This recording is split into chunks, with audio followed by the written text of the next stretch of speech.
राजकीय टॉपनेट बातम्या बघूयात।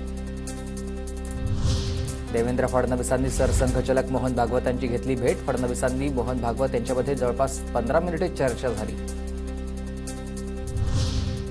अंबादास दानवेंकडून संजय शिरसाट यांचा आणखी एक व्हिडिओ ट्विट करण्यात आला। शिरसाटांनी ठाकरे गटाच्या पदाधिकाऱ्याला धमकी दिल्याचा आरोप आहे। छत्रपती संभाजीनगरमधील घटना आहे, तर मस्ती न करण्यासाठी कार्यकर्त्यांना दम, महिलांना आणि ज्येष्ठांना त्रास होत होता।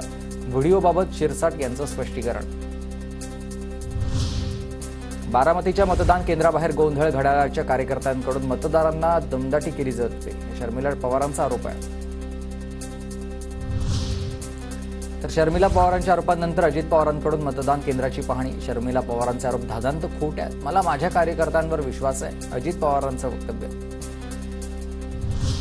जय पवार आणि श्रीनिवास पवार यांची गळाभेट। जय पवारांनी श्रीनिवास पवारांचे आशीर्वाद घेतले। हा सर्व आकड्यांचा खेळ आहे, अजितदादा मुख्यमंत्री होतील का या प्रश्नावर सुनेत्रा पवार यांचं उत्तर।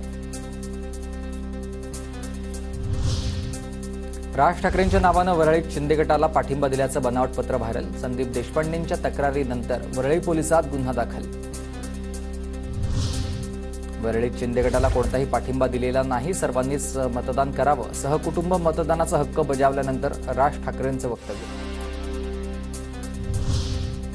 ज्यांचा एकही आमदार नाही अशा पक्षानं सर्वात जास्त जाहिरात केल्याचं दिसतंय, त्यांना पैसे कोण पुरवताय, संजय राऊतांचा मनसेवर आरोप।